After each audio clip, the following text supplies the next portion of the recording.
David, what's going on, man? Welcome to the Build On podcast, a show about how builders and creators are taking back the internet and ushering in the ownership economy with Web3. How are you, man? It's good to see you.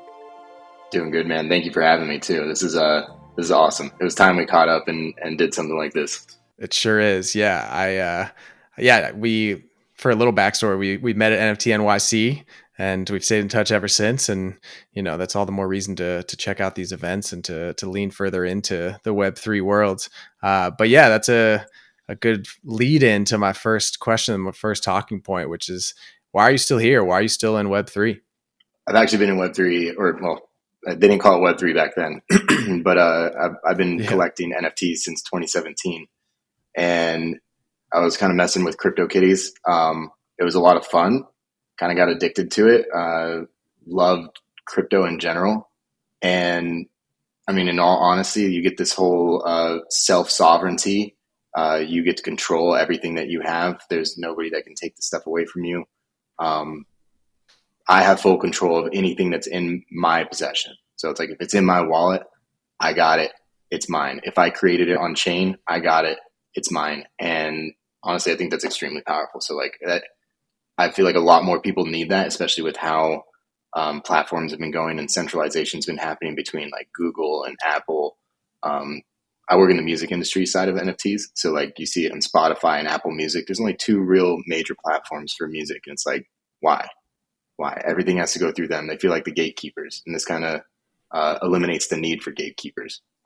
It's taking like control and bringing it back to the users who should have had control in the first place. Whereas, the Spotify's and the Apples of the world have, kind of restricted the way that we can interact with digital media. And the more and more we're living digitally online, the more important it's going to be for us to own what we live by with our music, with our fashion, with everything that we represent ourselves as on the internet. And yeah, NFTs are definitely a part of that. And we got to take it back from Spotify and Apple. I think that's it's a topical item because we just saw some news about Spotify. Do you want to talk to what Spotify's doing with NFTs?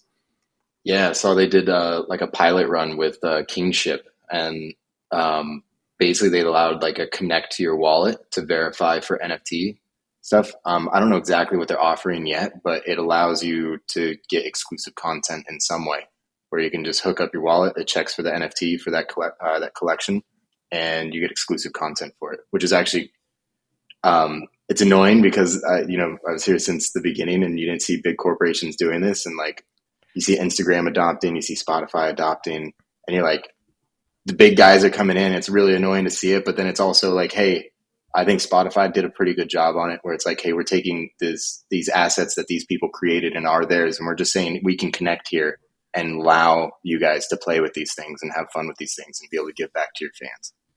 So to me, it's kind of Mm-hmm. it's a double-edged sword for me. Right. Yeah, it's welcome that some of these bigger brands are getting involved and showing that like this is becoming important and that more people should be paying attention to it. But we, just like we were talking about, we have to enforce the way to keep this for the customers that are the users, not the customers that are living on Spotify and just letting Spotify rake in all the profits. So yeah, Yeah. so you said that they've launched a platform where you can sign in with your Web3 identity and use Spotify in that way. Yeah, what are your thoughts? Do you think that's going to work? Do you think they're going to do it? It definitely it makes it, for me, being like I said, I help make music NFTs. So for me, it's actually a big tool that I think I'm going to be able to utilize because I create NFTs for musicians. So I really do think it's awesome that they do that. I guess the bad part about it is they still don't make that much money as musicians on that platform. Like you need like 1 million plays to get like what, $3,000 a month, which is like barely livable wage now throughout the U.S. So like, it's still very hard, and it's very hard to get 1 million plays on there. So like being able to do that and being able to connect your NFTs to me is just a great way to be able to leverage and use a product that is really good for the consumers, but also now leveraging a product that's really good for the creators. So. uh, like I said, I'm Yeah, a that's mixed fair. bag with it because of Spotify's centralization. I'm just glad they didn't make it a walled garden. Hmm. Yeah, clearly it's a step in the right direction. Although I think that the movement should be moving towards which platforms are allowing all of the profits to be going to the users, whereas the going into the centralized companies that have been here for a while and making slight changes to them aren't necessarily going to be um, making the grander vision come to life. Tell me more about how, like, okay, so you love NFTs. Tell me more about how you're using NFTs in your work, like, and you're using blockchain in your work. So actually, I get to finally talk about this, and honestly, this is one of the first places I'm going to be able to talk about it, at least a little more in depth, because I work with like legacy brands, so bigger musicians. The first one I'm working with is Menudo, and we're actually creating it's a membership style, but it's like an evolving membership style. So we want to make it music centric. We're creating almost like a digital representation of a festival band. So something that you would, if you went to like Coachella or something like that, you would have a digital version of this. Down the road, we want to make it so that you can actually claim a physical with a NFC chip in it, and then you'll be able to go to any of these events that are Hmm. through this label or through Menudo itself, and you'll be able to get like VIP access, exclusive merch while you're on site, all these different things. So we can basically allow purchasers to have these crazy experiences that like backstage passes, meeting big artists, all that cool stuff. So that's how we're implementing on one side. We're also doing some gamification for like POAPs, where we're giving away free POAPs to people. You just come to our events, check them out. We give them out about every 2 weeks, and the more people show up, and the more they're participating, which each of these POAPs, so like Menudo specifically, we have six. If you collect like 4 or 5 of them, you're going to get a free NFT.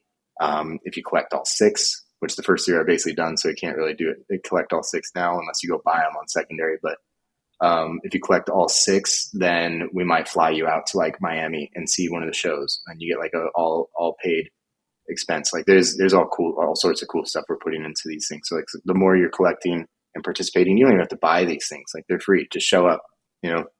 And we want to reward the people like that. I've definitely been intrigued by this with the artists that I really follow. And I know Coachella gave out NFTs this year or this past year for the first time. And it's like a digital relic for an event you went to way back in the day. They Yep. might be looking back on that 20 years from now because the blockchain will still exist and they can go and say, oh, look at that. Hand it down to your grandkids. Like I went to Coachella in 2022 and because it's on the Yeah. blockchain, that means in 40 years when grandkids are still looking at it, they'll be able to access it instead of something like, maybe Facebook no longer exists at that point. So Yeah. that's really cool. Tell me more about how you established that blockchain relationship with artists. So like how did that all come up? So I mean, of course, there was the hype, the crazy hype that happened last year and the previous year. It Everybody was curious about it, but nobody understood it. And because I've been doing this a long time and like really deep into this, like I mean, to my core, like I call myself a Web3 native. Like I basically I live on that side of the world. So kind of started talking to them Yeah. about it, and they were really curious, and um, they saw the passion in me and like how much I cared about this stuff. They saw how the rest of the world was reacting to it, and they're just like, this is. They could tell it like this is going to be something. There's going to be something. It's like now everyone's a little quiet about it, but the crazy part is now even like coming from the corporate side of things, I'm seeing everybody like everybody's starting to get into NFTs and just crypto in general. They're hopping in. Like they're not even scared. Who cares if it's a bear market? Like this, what is it? What is this bear market? It's a time to get in. So that's how they're seeing it. Yeah, I couldn't agree more. You see that your brands are launching products, plans are launching projects, and it's popping up left and right, and it's a beautiful thing, right? It's a really good time to get in because all of the hype really distracts from the actual technology and the actual purpose, and to find artists that, you know, believe in your conviction and believe in you because you really believe in something is amazing. I mean, kudos to you for sticking around and for bringing in more folks to this new technology, because I really think that they are and you are going to benefit from it in the long run. And yeah, I can only imagine Menudo in 5 years and the community that they've been able to build because they adopted something early and found new pathways to really connect with their fans before it was even really a big thing. I think that's going to go a really long way. So how do you, Yeah. so tell me more about, this is all through FanMax, right? Tell me more about FanMax. Well, right now we're more of a technology provider. We help design, implement, and manage Web3 strategies for these bigger brands, because a lot of them don't know what's going on. They don't want to hire an entire new team to take care of this stuff. So we take a Web3 native approach and make sure that they're respectful of the space, because I've seen it a million times. People come in, they do a drop, and it just seems like a cash grab.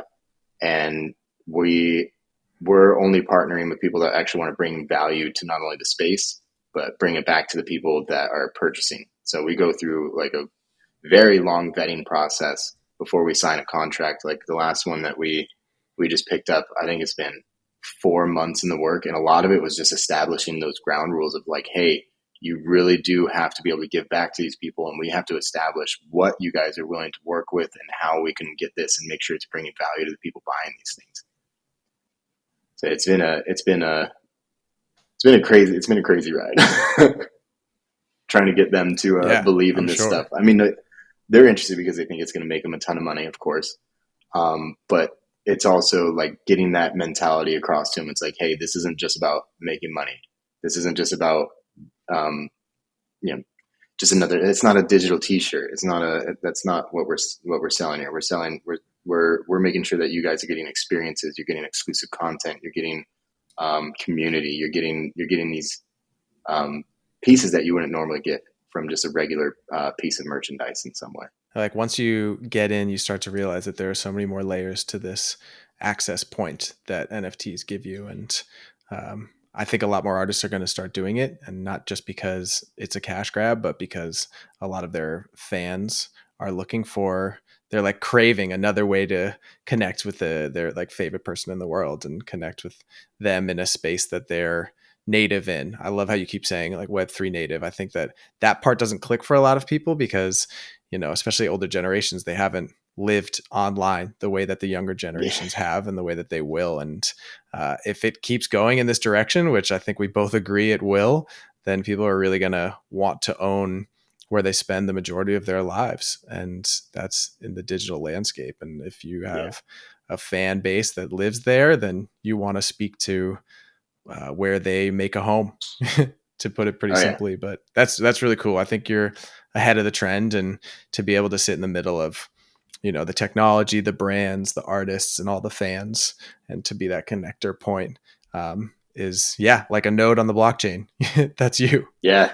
Yeah. I know. I'm uh, like that but yeah, validator. so yeah, yeah, we're all validators in our own right. And that, yeah, Hey, I mean, that's kind of a perfect analogy of why the blockchain is going to work, is the humans act as validators as well. So yeah, tell me more about what you think needs to happen in order for this space to grow and for more artists and brands and fans to pour in. it needs to mature a little bit. I saw this from the 2017 cycle, and at least for NFTs specifically, um, there was this same hype cycle happened with what we called ICOs in 2017 and 2018, and it was just this whole hype cycle of people making promises that they couldn't keep, uh, collecting money, and we saw that happen even in this last cycle. And what I've seen from that though is that there's real products behind these things. And I think once it's kind of why I like the bear markets. Honestly, it kind of gets rid of the people that aren't really in it. You get people that are building these things. So I think on this in the next couple of years, at most, that it's going to be, I think a lot of people are going to be using NFTs. They're not even going to know it. Um, I think Reddit did a great job, basically onboarding. They changed some of the terminology, so it was more digestible for normal people, like digital collectibles rather than NFTs. Uh, it really set a precedent to be able to make it easier for the average person. So I'd say UI improvements, and Hmm. getting relatable terminologies to the average person. If you say NFT to somebody, they're like, "The hell is that?" I don't like. It's like trying to tell a Yeah. non-marketer or a non-manufacturer, like, what's a KPI? And you're just like, like most people Yeah. don't know these things. It's a very niche, industry-specific thing. So I think Yeah. taking that approach is going to be able Right. to help a lot of people on there, making it a little bit easier. I think is going to be the best way to go about it. Yeah, I love you. I love how you're saying it's more digestible, and a lot of the most recent hype cycle made NFTs less than desirable household name, and so rebranding Yeah, and sticking with what it actually is, or like more utility based conversations instead of just how much people's one image went for and how everybody yeah, thought that was crazy. And it's like, no, no, no, you can't associate one piece of the puzzle with the entire puzzle, right? It's kind of like saying back in the day that email was a big part of why people were getting frauded, and why there was too much money being exchanged on the internet. And it's like, well, now everybody uses email, and all of the yeah. fraud use cases are still there, but people understand that there are other use cases as well. And so I agree with you. I think it just needs time to mature and for people to understand the technology instead of just the headlines, right? Yeah, I used to love those the I'm a prince emails, and I got a bunch of money that I'm going to send you. I got those Yeah. all the time, like 15 years ago. It was crazy. Right, right. And yeah, I mean, it took a few years or maybe a few months for some, but a few years for others to disconnect the scam from the technology that enabled the scam. And yeah, that's it. That's exactly what I was thinking of. There were times where the U.S. government was thinking about shutting down the internet, shutting down email because Yeah, it enabled those scams. But then, luckily, they chose not to do that because it enabled so many other means of connection and transactions and boosting the economy. And I think this is the exact same example. And yeah, Reddit's I doing a agree. great job. I know Starbucks is doing a great job, and a lot of people that are using them have no idea that is an Yeah, NFT, and that's a good thing. Although maybe 2 years ago we were like, oh no, let's talk about what an NFT is and have everybody yeah. dive right into the exact meaning and have them learn. And that's not that's not how you get 100 million users. It's through something that's really easy to understand, and then it comes. When it's funny, I use this analogy a lot lately. Is up until maybe even just last year, crypto and NFTs were nerds building for nerds, and it was like, I was sitting here, I was nerding out the entire time, and it was like I didn't really care if it was a little more difficult to use, but the average person does. You don't want to make this stuff difficult, Mhm. and like I don't understand what these things mean. It's like no, no, no, like it's a simple concept, so let's make it simple. Yeah. Oh, yeah. My dad asked me when he was going to start using this technology, and I said, "You're not going to know. Yeah, It's not the case yet. It might be pretty soon. I mean, he has gone full bore on Instagram in the last couple of years. Not one of my favorite factoids, but yeah, who knows? Maybe in a year or two, he'll be buying artwork off of Instagram and have no idea that that's an NFT that he's paying a slight amount for. yeah. Yeah, I couldn't agree with you more. Those are great points of what this space needs in order for it to grow. And yeah, what do you think is in terms of like creators and musicians? What does the future look like for them, and how can they take advantage of this technology? I would say start playing with it. Um, Download a wallet if you haven't. Check out some of the marketplaces like OpenSea. Blur is another one. There's some heated debates going on about like royalties and stuff, but I'm gonna leave that alone for now. Um, so yeah, I would say start messing with it. It's actually pretty easy to do some of this stuff, especially now. You have like manifold.xyz that you can just it's a few prompts and you fill it in like it's a survey, and you can make your own collection of NFTs and you just input your image. Um, it's getting a lot easier for these creators to be able to use these tools and create their own NFTs. Uh, I would say just start messing around. I said this the other day on one of the Twitter spaces I was in. You got to stay ever curious. You always got to be looking for like new ways to work some of the stuff. Give back to the people that are supporting you, especially if you're just starting out as a musician or an artist. Like really be engaged to your community, the people that are collecting, the people that are supporting you. Like Mm-hmm. really give back to them, because those are the people that'll they go to the end of the earth for you. And I've seen it a million times already in the space. It's like once you have a couple of those of people that believe in you and like what you can do, you should really give back to them. Yeah, I couldn't agree more. And, we talk about that article about 100 true fans and how you can survive off of that as an artist and a creator or a builder. And some of those fans might be NFT aficionados. They might be looking for a more digital experience. So learning more about that and then giving back to them, I think, yeah, I couldn't agree more. Right. I've followed some artists who have sent out free NFTs, and they've made me more excited about having their art and being like engaged in their community. And I was much more likely Yeah, to purchase their art and be a part of the community later on. And because they gave out that piece, and they do derivatives based in their style, and that's an amazing thing. And so yeah, even if it's musicians that are giving away like a video of their performance or some of their songs for free, and let people feel that ownership piece, and then let it build from there, and don't necessarily like come to NFT world and say, okay, give me all of your money. Everybody else is making all of it. It's like, no. It's a way to engage the community, and then, try to monetize it maybe later on instead of right away. um, it instead of Yeah. being disconnected through Spotify, through Apple Music. I use music as an example because that's really where I'm at heavy. Um, but like Hmm. instead of having a Shopify store, even it feels like there's always this thing in the middle with no direct access to the person that you're purchasing the stuff from. Where with NFTs, it gives that, where Hmm. it's like you get direct access to the people you're buying from, and I think that's extremely powerful, but especially when you're collecting and buying. Yeah. As a part of that mission of having artists and creators test out more of the technology, I'd say check out places like Lenster and Farcaster, where there are these new decentralized social technology apps where you can, you know, sell each one of your posts as an NFT, and that's really a symbol of the artists connecting with the fans, having no middle person. The middle person is the code, the immutable code that lives in between you and that fan, and having just code handle that piece means it's significantly cheaper,